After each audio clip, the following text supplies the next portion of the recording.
யாருக்கெல்லாம் அஷ்டம சனி, ஜென்ம சனி, கண்டக சனி, ஏழரை சனி தொடங்குது, பாத சனி, இவங்கெல்லாம் இந்த ராசிக்காரர்கள் இருக்கிறீங்களோ விநாயக பெருமானை இறுக்கமா பிடிச்சுக்கோங்க.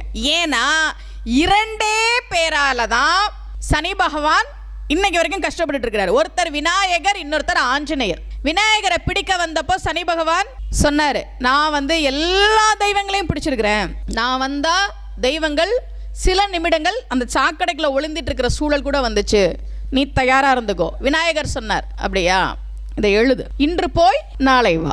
இன்னைக்கு கொஞ்சம் வேலையா இருக்கிறேன், நான் கோவில் கும்பாபிஷேகம் இன்னைக்கு தான் நடந்து முடிஞ்சிருக்கு, எல்லாரும் என்கிட்ட கோரிக்கையெல்லாம் வச்சிட்டு இருக்கிறாங்க, அதெல்லாம் நான் நிறைவேற்றணும், நீ நாளைக்கு வா, இன்று போய் நாளை வா. அடுத்த நாள் வந்தார் சனி பகவான், நீ என்ன எழுதி கொடுத்துட்டு போன, இன்று போய் நாளை வா, நாளைக்கு வா. இன்னைக்கு வரைக்கும் விநாயக பெருமானை சனியால பிடிக்க முடியல. அப்போ சனியால கஷ்டம்னா விநாயக பெருமானைத்தான் நாம் வழிபாடு செய்ய வேண்டும். அதை முதல்ல நம்ம புரிஞ்சுக்கணும்.